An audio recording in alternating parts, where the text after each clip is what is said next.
सो हम कंटिन्यू करते हैं। तो हम पहले पढ़ा लॉज ऑफ डेवलपमेंट पढ़ते हैं। पहले हम पढ़ते हैं steps and assessment of development. तो हम पहले हिस्ट्री ऑब्टेन करेंगे डेवलपमेंट की, हम आइडेंटिफाई करेंगे, ठीक है। फिर हम क्या कैलकुलेट करते हैं, इंक्लूड क्या करेंगे असेसमेंट में, विजन और हेयरिंग इंक्लूड करेंगे, कैलकुलेट करेंगे डेवलपमेंटल एक क्वेश्चन, फिर इंटरप्रेट करेंगे कि डेवलपमेंट नॉर्मल है कि नहीं। इफ़ द डेवलपमेंट इज अब नॉर्मल तो उसको कैसे क्लासीफाई करते हैं, डेवलपमेंटल डिले और डेवलपमेंटल रिग्रेशन। और अगर डेवलपमेंटल डिले है तो ये अगेन ग्लोबल हो सकता है, मतलब सारे के सारे माइलस्टोन्स पीछे है, या फिर डिसोशिएटिव हो सकता है, यानी कि या तो मोटर पीछे है, लैंग्वेज पीछे है, ठीक है। तो हम आते हैं लॉज ऑफ डेवलपमेंट में। तो पहला लॉ क्या होता है कि लॉ एक कॉन्टिन्यूस प्रोसेस है from conception to maturity and it implies maturation of neurological functions, ठीक है। तो क्या होगा, धीरे धीरे करके बच्चा मैच्योर करेगा न्यूरोलॉजिकल फंक्शंस में। तो जब भी हम माइलस्टोन्स पढ़ते हैं तो हम देखते हैं कि पहले बच्चा क्रॉल करता है, फिर वो स्टैंड करता है, फिर वो वॉक करना शुरू करता है, देन ही स्टार्ट्स रनिंग। तो ये सारे फंक्शंस प्रोग्रेसिवली एक्वायर होते हैं। Second is normal development requires N anatomically and functionally normal nervous system and pathways. अगर नर्वस सिस्टम अब या फिर पाथवे किसी भी वजह से इंसल्टेड होगा या फिर ख़राब होगा तो फिर नॉर्मल डेवलपमेंट नहीं हो पाएगी। Then infant development occurs in an orderly and predictable sequence. और ये जो सीक्वेंस होता है सारे न्यूनेट्स में एक जैसा होता है। और ये क्या होता है, cephalic to caudal, head to होगा एंड प्रॉक्सिमल टू डिस्टल होगा लिम्स में, ठीक है। So upper extremities become increasingly accurate in reaching, grasping and transferring, that is proximal development, before achieving the pincer grasp, this is distal development. फिर even though the sequence of development is predictable and same, the rate of development varies from child to child. Then fifth में आते हैं responses to stimuli change from generalized reflexes involving the whole body as seen in newborn to discrete voluntary actions that are under cortical control, ठीक है। तो पहले जो हमारे stimulus मिलता है तो जो बच्चा है वो पहले क्या दिखाता है, हमारे रिफ्लेक्सेस दिखाता है, इनवॉलेंट्री मूवमेंट दिखाता है, ठीक है, जो वो खुद कंट्रोल नहीं कर सकता। पर बाद में ये मूवमेंट्स कैसे हो जाते हैं, voluntary, asymmetric, precise and towards the stimulus.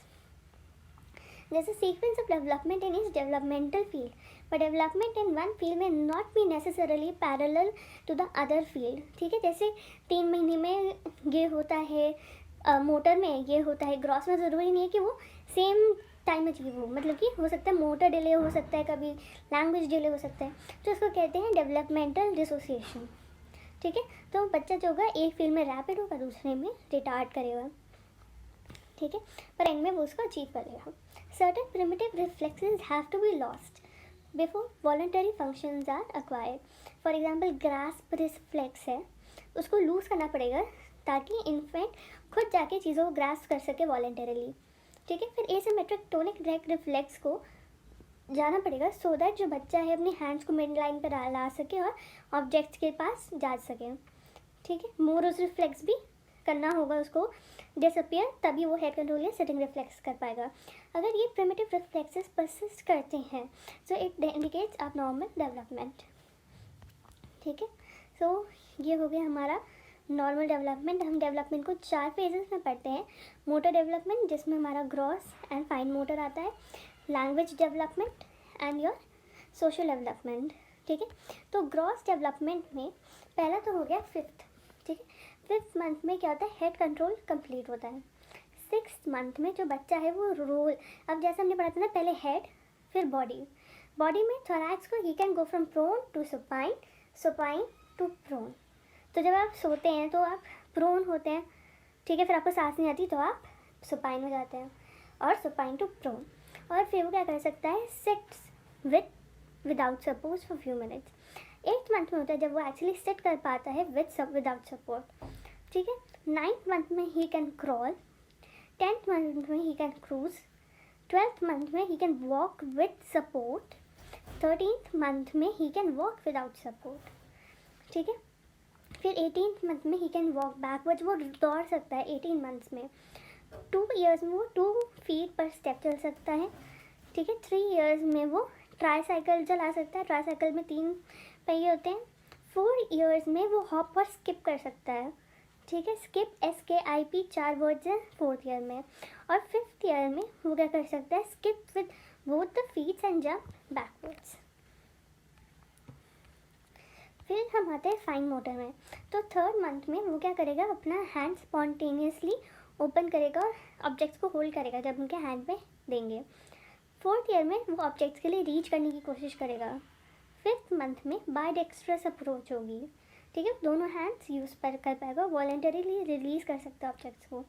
6th month में यूनिडेक्स्ट्रस अप्रोच हो गया, वो एक हाथ से दूसरे हाथ में चीज़ें ट्रांसफर कर सकता है। बायडेक्स्ट्रस मतलब दोनों, एक ऑब्जेक्ट को दोनों हाथ से पकड़ना।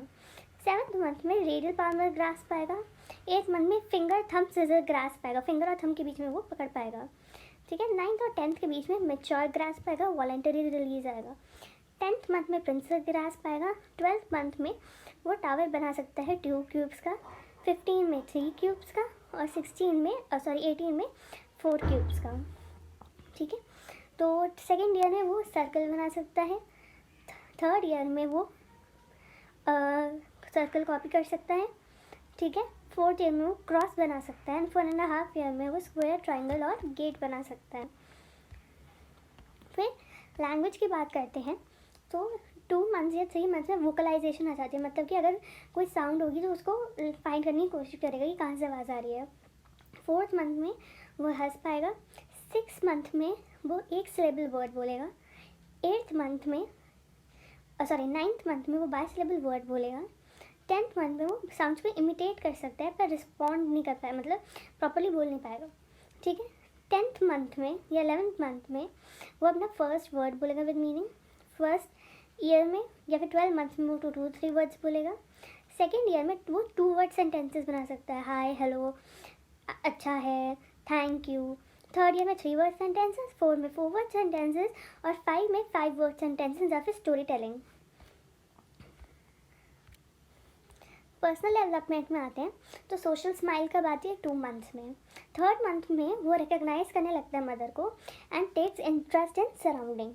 6th मंथ में ही can smile and vocalise and mirror images, ठीक है।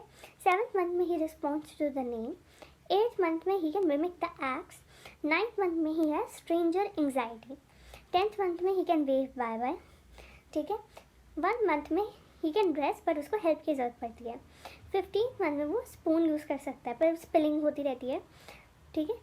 2 ईयर्स में, ठीक है, वो क्या करता है, वो फिर से ड्रेस कर सकता है पर उसके लिए हेल्प चाहिए होती है। 11th ईयर में कोऑपरेट्स विद ड्रेसिंग, ठीक है। फिर 3 ईयर में अब ये ड्रेस कर सकता है और अनड्रेस कर सकता है if help with buttons. 4th year में ही can go to the toilet alone and 5th year में इंडिपेंडेंट ड्रेसिंग एंड बेदिंग। फिर हम आते हैं आइडेंटिफाइबल रिस्क फैक्टर्स क्या हो सकते हैं। अगर अब नॉर्मल हाइट है, मतलब हाइट और weight less than 3rd percentile है, या फिर head circumference less than -3 standard division और लेस देन 2 स्टैंडर्ड डिवीजन है। मेजर कंजेनाइटल अनोमलीज हैं जैसे spina bifida and midline defects. Minor congenital anomalies है जैसे हाइपरटेलोरिज्म, हिर्सुटिज्म, माइक्रोग्नैथिया। न्यूरोकेटेनियस स्किन लीजन्स हैं जैसे न्यूरोफाइब्रोमेटोसिस या कैफे ओलेट स्पॉट्स हैं। अब नॉर्मल ऑप्टिकल फाइंडिंग्स है जैसे इसोट्रोपिया, एक्सोट्रोपिया, कैटरैक्ट और पुअर विजुअल ट्रैकिंग। अब नॉर्मल फाइंडिंग्स ईयर में जैसे अनयूजुअल शेप और प्लेसमेंट और recurrent acute serious otitis media. Visceral abnormalities होती है जैसे हेपाटोस्प्लिनोमेगैली। स्केलेटल डिफॉर्मिटीज़ हो सकती है जैसे ब्रिटल मोनोडॉर्फिज्म। अबनॉर्मल डिफॉर्मिटीज़ हो सकती है जैसे lack of alertness, abnormal reflexes, hyper या हाइपोटोनिया और एसिमेट्रिकल फाइंडिंग्स, ठीक है। तो what are the warning signs कि डेलिया है, अगर बहुत ही हाई पिच क्राई है, एक्सेसिव स्लीप या इरिटेबल है, फ्रॉग लेग पोजिशन या फिर ओपिस्थोटोनस हो रहा है उसे, कन्वर्जन्स आ रहे हैं, स्मॉल या फिर लार्ज है हेड साइज एज के हिसाब से, पुअर आई रिस्पॉन्स है टू साउंड, एसिमेट्रिकल या फिर increase absence of persistent neonatal reflexes है, hyper hypotonia delayed developmental milestones है, ठीक है। फिर हम इसमें आते हैं, हम डेवलपमेंटल एज देखते हैं, क्रोनोलॉजिकल एज देखते हैं, हम दोनों को डिवाइड करके 100 से मल्टीप्लाई करते हैं तो उसको डेवलपमेंटल क्वेश्चन कहते हैं। अगर वो 70 से कम होता है तो मतलब डेवलपमेंटल डिले इज प्रेजेंट। फिर हम आते हैं फीवर पे। फीवर क्या होता है, नॉर्मल टेम्परेचर कितना होना चाहिए, 37 डिग्री सेल्सियस या फिर 36.6 to 37.2 डिग्री सेल्सियस और 98.4 degree Fahrenheit. Diurnal variation is usually 1 Fahrenheit. Evening में टेम्परेचर हाई होता है, ठीक है। अगर किसी न्यूनेट का टेम्परेचर इज़ बिटवीन 36 डिग्री तो 36.5 डिग्री जिसको कोल्ड स्ट्रेस कहते हैं, और 36 डिग्री से कम है तो हाइपोथर्मिया है। इसमें एक्टिव रीवार्मिंग करनी है, इमीडिएट मैनेजमेंट करना होता है। ठीक है, तो हम आते हैं पैटर्न्स ऑफ फीवर। एक होता है कॉन्टिन्यूस फीवर। इसमें क्या होता है, daily fluctuation in temperature do not exceed 2 degree Celsius and temperature never touches the base line temperature. फिर रेमिटेंट फीवर क्या होता है, डेली फ्लक्चुएशन होगा पर 2 डिग्री सेल्सियस से ज़्यादा होगा और never touches the base line. Intermittent fever होगा कि temperature touches the base line in between febrile phase. Quotidian fever होता है इफ़ इट अगर्स डेली। ठीक है, जुवेनाइल रूमेटॉइड अर्थराइटिस में होता है। टर्शियन फीवर क्या होता है, हर ऑल्टरनेट डे पे होता है, तो हो गया प्लाज्मोडियम वाइवैक्स। क्वार्टन क्या हो गया, फीवर जो एवरी थर्ड डे होता है, जैसे प्लाज्मोडियम मलेरी। रिलैप्सिंग फीवर क्या होता है, when a febrile phase in between febrile period last more than 24 hours and the fever is said to be relapsing. पहले इप्स्टीन टाइप ऑफ फीवर किस में मिलता है, हॉजकिन डिजीज़ में मिलता है, जहाँ पे पहले फेब्राइल पीरियड होगा, फिर ए फेब्राइल पीरियड होगा, फिर फेब्राइल पीरियड होगा। ठीक है, तो 24 आवर्स से ज़्यादा का ए फेब्राइल पीरियड होता है। हाइपरपैरेक्सिया में क्या होता है, heat stroke, pontine haemorrhage, septicaemia, malaria and hyper malignant hyperthermia. ठीक है, फिर हम पल्स की बात करते हैं। तो नियोनेट की पल्स कितनी होती है, 120/160 beats per minute. Term neonate में कितनी होती है, प्री टर्म में तुमने देखा है 120/160, टर्म में होती है 100/140 बीट्स पर मिनट, और 1 month to 1 year में 100 to 120 beats per minute, 1 to 5 years में 90 to 110, और 5 to 10 years में 80 to 110।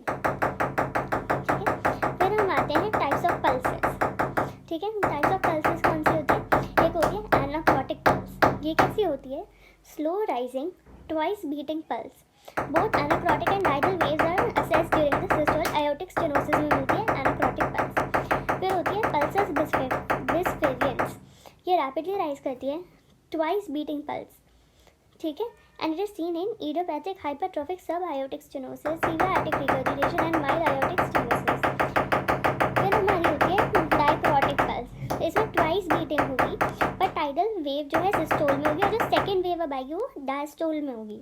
तो ये conditions like low cardiac output like myocarditis, cardiac temporal and cardiomyopathy मिलेगी। फिर पल्सेस पार्वस एक टार्डस होता है, ये स्लो राइजिंग पल्स होती है, लो पल्स वॉल्यूम होता है। एनाकोटिक वेव इसमें नहीं फेल्ट होती है, and it is present in aortic stenosis where the left ventricle takes much longer time to push blood to the stenosed wall.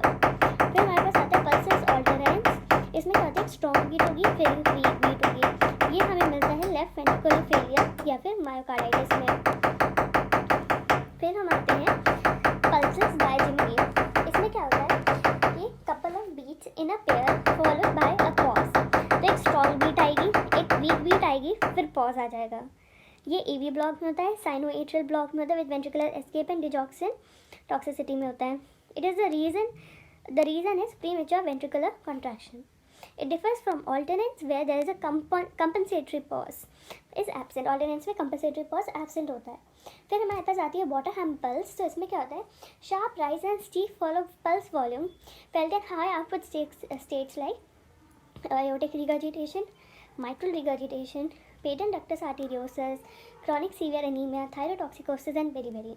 It is elicited in the radial or the brachial pulse, makes the child recline or lie supine, raise the arm vertically, holding the muscular part of forearm such that your palm covers the flexor aspect of the forearm, and put your and the heads of your metacarpal against the patient's radial pulse.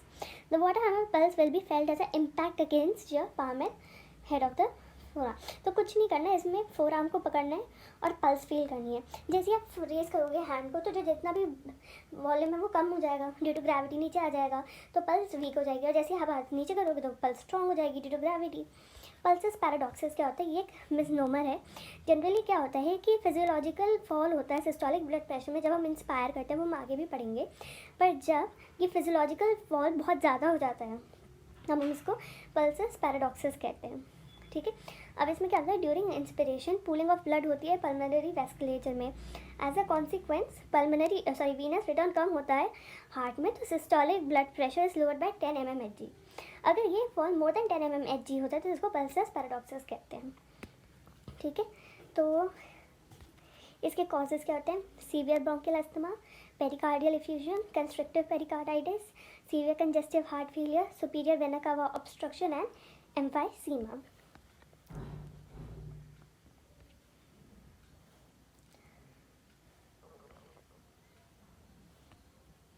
अब हम आते हैं normal respiratory rate में, ठीक है। तो pre term में कहते हैं 40 to 60 ब्रेथ्स पर मिनट होता है, टर्म में 30 to 50 होता है, 1 month to 1 ईयर में 20 to 40 होता है, 1 year to 5 ईयर में 20 to 30 होता है, 5 to 10 ईयर में 15 to 20 होता है। फिर हम आते हैं कुछ स्मॉल ब्रीदिंग में, ठीक है। ये उन बच्चों में देखी जाती है जिनमें मेटाबॉलिक एसिडोसिस होता है, जैसे कि डायबिटिक कीटो एसिडोसिस, ठीक है। और इसमें क्या होता है कि वो बहुत ही डीप शैलो ब्रेथ्स ले रहे होते हैं।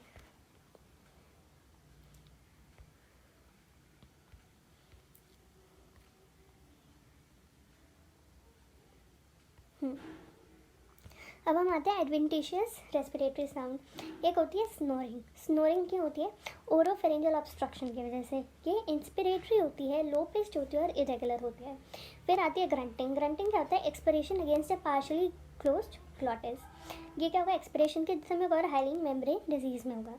फिर होती है रैटलिंग। जब ज़्यादा सिक्रेशन होती है एयरवेज में तब रैटलिंग होती है। तो इंस्पिरेशन में होती है and can be felt by placing hand over the chest. एक होता है स्ट्राइडर, जब हम ऑब्स्ट्रक्शन हो जाती है लैरिंग्स एंड ट्रेकिया में, ठीक है। एंड इंस्पिरेशन में होती है ये एक्सपिरेटरी वॉल्यूम भी हो सकता है इसमें कंपोनेंट। फिर हमारी वीज होती है। वीज लो एयर में ऑब्स्ट्रक्शन होती है। इसमें क्या होता है? विस्लिंग साउंड आते हैं दैट आर प्रीडोमिनेटली एक्सपायरेटरी। तो हमारे एडवेंटिशियस साउंड क्या है जो हम विदाउट स्टेथोस्कोप सुन सकते हैं? वो है snoring, rattling, grunting, groaning, strider and वीज, ठीक है। फिर असेसमेंट ऑफ डिहाइड्रेशन पे आते हैं हम। तो एक होता है no dehydration, some dehydration, severe dehydration. No dehydration में जो बच्चा होगा वो अलर्ट होगा, वेल होगा, उसकी आइज़ नॉर्मल होंगी, टीयर्स प्रेजेंट होंगे, oral mucosa and tongue moist होगा, skin pinch immediately goes back less than 2 seconds। Third क्या होता है कि थर्स्टी नहीं होगा, यूरिन आउटपुट नॉर्मल होगा। फिर सम डिहाइड्रेशन में क्या हो रहा है कि इरिटेबल और रेस्टलेस होगा बच्चा, सम का आई बॉल्स होंगी, टीयर एब्सेंट या प्रेजेंट दोनों हो सकते हैं, ड्राई ओरल मिकोजा होगा, ठीक है, स्किन गोज स्लोली बैक, ठीक है, थर्स्ट ईगर होगी और यूरिन आउटपुट डिक्रीज हो जाएगा। फिर हम आते हैं सीवियर डिहाइड्रेशन। इसमें सेंसोरी में वो लेथार्जिक और अनकॉन्शियस हो जाएगा, आइज वेरी संकल होगी, टीयर्स कंप्लीटली एब्सेंट होंगे, ओरल मिकोजा बहुत ही ड्राई होगा, skin pitch very very slowly more than 2 seconds, ठीक है। थर्स्ट क्या होगी? पानी नहीं पी पाएगा and urine output very decrease और एब्सेंट होगी, ठीक है। फिर हम आते हैं हाइपरबिलीरुबिनीमिया। अगर फेस और नेक में है जॉन्डिस तो 4 to 6 milligram per DL है बिलीरुबिन का लेवल सीरम में, ब्लड में। अपर ट्रंक में है तो 6 to 9, लोअर ट्रंक या थाइस में तो 9 to 12, लेग्स में है तो 12 to 15 and palms and sole में तो मोर देन 15, ठीक है। साइनोसिस क्या होता है? जब भी हीमोग्लोबिन का लेवल 5 milligram per DL से कम हो जाता है तो साइनोसिस होने लगती है। 2 तरह की साइनोसिस होती है, सेंट्रल एंड पेरिफेरल। सेंट्रल में म्यूकोजा और एक्सट्रीमिटीज़ दोनों साइनोज होंगे और पेरिफेरल में सिर्फ एक्सट्रीमिटी साइनोज होंगी, सेंट्रल नहीं होंगी। तो सेंट्रल साइनोसिस का मिलता है इम्पेयर्ड पल्मोनरी फंक्शन, जैसे alveolar hypoventilation, ventilation perfusion mismatch, impaired cardiac diffusion. Cardiac shunts में साइनोटिक कंजेनाइटल हार्ट डिजीजेस जैसे कि tetralogy Fallot, transposition of great vessels, VSD हो गया, ठीक है, ट्राइकस्पिड एट्रेसिया हो गया। फिर हीमोग्लोबिन नॉर्मैलिटीज हो सकती है जैसे मेथ हीमोग्लोबिनीमिया। पेरिफेरल साइनोसिस क्या हो सकता है? Cold exposure, CHF, arterial obstruction जैसे रेनॉइड्स एम्बोलाई, वीनस ऑब्स्ट्रक्शन जैसे कि थ्रोम्बोफ्लेबाइटिस। फिर हम आते हैं क्लबिंग में। तो उससे पहले हम पढ़ेंगे क्लबिंग में एक शैम्ब्रॉथ साइन होता है। क्या होता है कि जब भी हम dorsal surface of distal feelings को ऐसे करके मिलाते हैं तो एक विंडो बनती है, उसको कहते हैं शैम्ब्रॉथ साइन। डायमंड शेप की वीडियो होती है, ठीक है। तो नॉर्मली प्रेजेंट होती है, जब क्लब्ड हो जाते हैं फिंगर्स तो ये एब्सेंट हो जाती है। और इसमें आप देख सकते हैं कि हमें कोई भी विंडो नहीं दिख रही है, इसका मतलब कि ये क्लबिंग प्रेजेंट है। और ये ऑब्लिटेट हो चुकी है तो ये शैम्ब्रॉथ जो साइन है प्रेजेंट है। ग्रेडिंग्स ऑफ क्लबिंग में आते हैं। ग्रेड 1 क्या होता है कि सॉफ्टनिंग हो जाती है नेल बेड की, फ्लक्चुएशन होने लगती है नेल बेड की। ग्रेड 2 में क्या होता है कि ऑब्लिट्रेशन हो जाता है एंगल का between nail base and adjoining skin, nail fold, इसको कहते हैं शैम्ब्रॉथ साइन। ग्रेड 3 में क्या होगा? स्वेलिंग हो जाएगी सबक्यूटेनियस टिश्यू की over the base of nail making the overlying skin shiny and increased curvature of nail, इसको कहते हैं पैरेट बीक और ड्रमस्टिक अपीयरेंस। ग्रेड 4 में क्या होगा, swelling of finger in all dimensions associated with hypertrophic pulmonary arthropathy. Pain होगा, swelling होगी wrist and hand में, और रेडियोलॉजिकली एक्सरे में न्यू सबपेरियोस्टल बोन फॉर्मेशन मिलेगी। ओके, अब हम आते हैं जुगुलर वीनस प्रेशर पे। तो जुगुलर वीनस प्रेशर कब कब रेस्ट होती है, जब राइट वेंट्रिकुलर फेलियर हो, कार्डियक टेम्पोनार्ड हो, ट्राइकास्पिड स्टेनोसिस हो, सुपीरियर वेना कावा ऑब्स्ट्रक्शन हो, हाइपरकिनेटिक सर्कुलेटरी स्टेट हो, इंक्रीज ब्लड वॉल्यूम हो, या फिर लंग डिजीजेस हो, अस्थमा, एम्फाइसीमा। ठीक है, तो हमारे पास क्या होती हैं, A X C X dash V Y. ठीक है, ए की होती है राइट एट्रियल कॉन्ट्रैक्शन की वजह से होती है। सी कब होती है, जब कैरोटिड आर्टरी जो होती है उसको इम्पैक्ट मिलता है just adjacent to the jugular vein. ठीक है, क्या होगा कि एक बार जो है वॉल्स क्लोज कर जाएंगे, तो जब प्रेशर बढ़ेगा राइट एट्रियम में, तो जो राइट वेंट्रिकुलर सिस्टोल है तो बल्ज करेगा, राइट वेंट्रिकल सिस्टोल में जाएगा, कॉन्ट्रैक्ट करेगा, और एक बल्जिंग आएगी ट्राइकास्पिड वॉल में टू द राइट एट्रियम, जो उसका प्रेशर बढ़ा देगी। That is your C wave. फिर एक्स वेव क्या होती है, downward displacement of tricuspid wall during ventricular systole with continued atrial relaxation. V wave क्या होती है, right atrial filling with tricuspid valve close during ventricular systole. Y wave is produced by the opening of tricuspid valve and subsequent rapid inflow of blood from right atrium into right ventricle, leading to sudden fall in right atrial pressure. The ascending limb of Y wave is due to continuous diastolic inflow of blood into great veins, right atrium, ventricle, which are in free communication during systole. फिर हम आते हैं हेपाटोजुगुलर reflux में। इसमें क्या होता है, अगर हम लिवर पे प्रेस करते हैं तो इंटरजुगुलर वेन प्रेशर बढ़ जाता है। So when the pressure is applied over the liver by pressing firmly below the right costal margin for 30 seconds, the venous pressure gets exaggerated initially due to increased venous return. Later, the myocardium accommodates the extra venous return and the level fall. However, in early cardiac failure, there is positive hepatojugular reflux. ठीक है, फिर ये micronutrients हैं, इनकी deficiency देखते हैं। तो हमें क्या मिलता है, हाइपर पिगमेंटेड नकल्स। ये हमें कब मिलते हैं, फोलेट या फिर विटामिन B12 की डेफिशिएंसी में।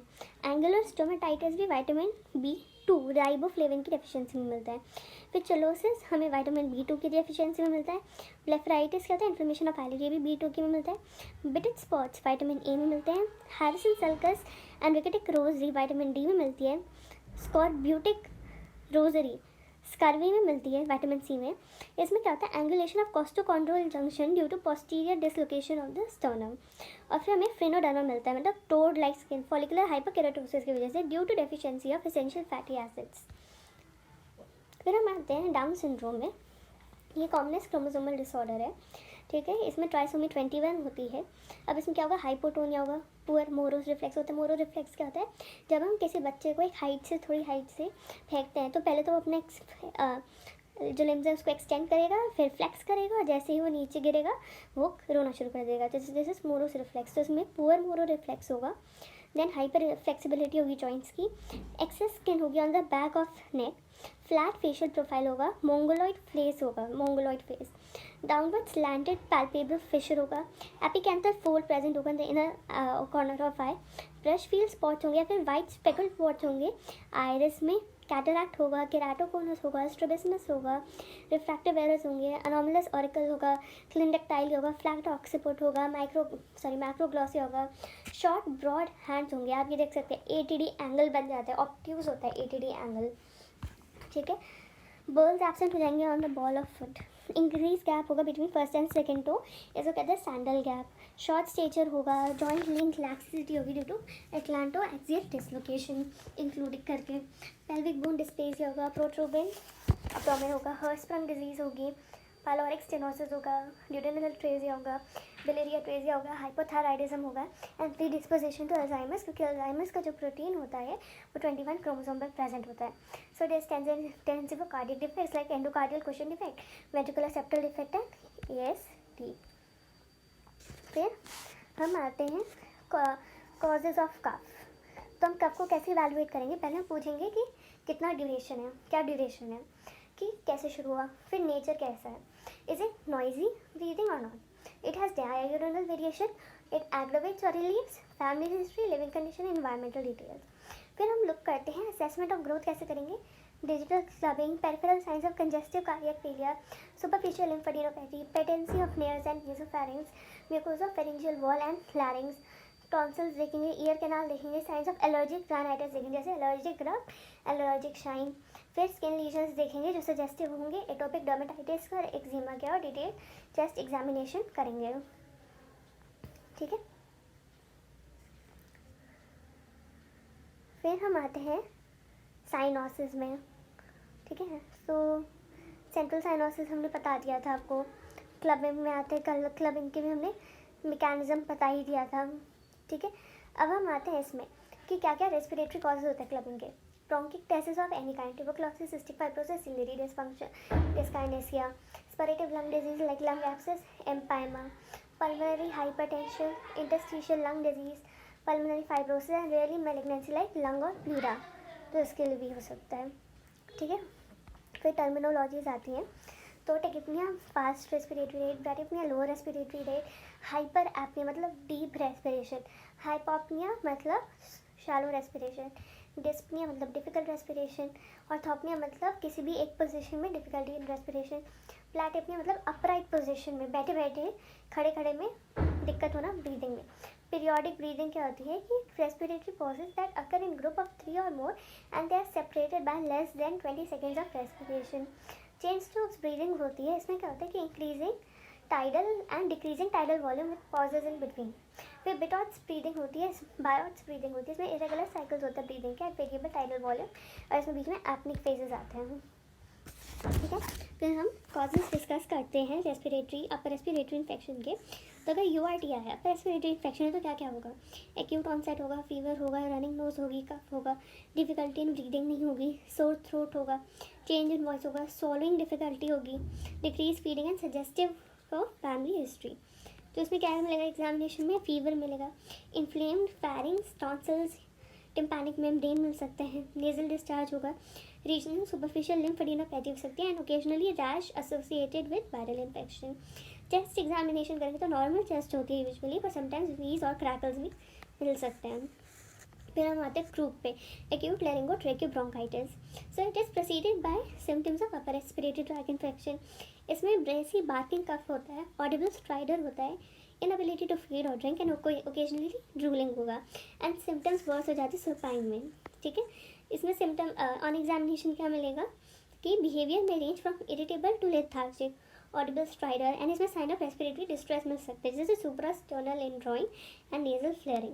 It is usually normal and wheeze में बी प्रेजेंट। फिर अपर वेयर ऑब्स्ट्रक्शन भी हो सकता है रेस्पिरेटरी डिफिकल्टी का कॉज। तो क्या होगा, हाई ग्रेड फीवर होगा, टॉक्सिक अपीयरेंस होगी, पेन होगी on the one side of the throat and characteristic hot potato vice होगी, सजेस्टिव ऑफ पेरिटॉन्सिलर एब्सेस। एक ट्रायड होता है एपिग्लोटाइटिस का, उसमें क्या होगा, फीवर, डिस्फेजिया, ड्रूलिंग। ठीक है, फिर फॉरेन बॉडी एस्पिरेशन में क्या होगा, चोकिंग एपिसोड होगा followed by respiratory distress. Bacterial tracheitis में क्या होगा, fever, respiratory tract distress and toxic appearance. ठीक है, क्रूप हम कर चुके हैं एंड इट इज़ नॉर्मल, ये इसमें भी चेस्ट नॉर्मल रहेगा और वीज में भी प्रेजेंट। ओके, अब हम आते हैं कार्डियोवैस्कुलर सिम्टम्स ऑफ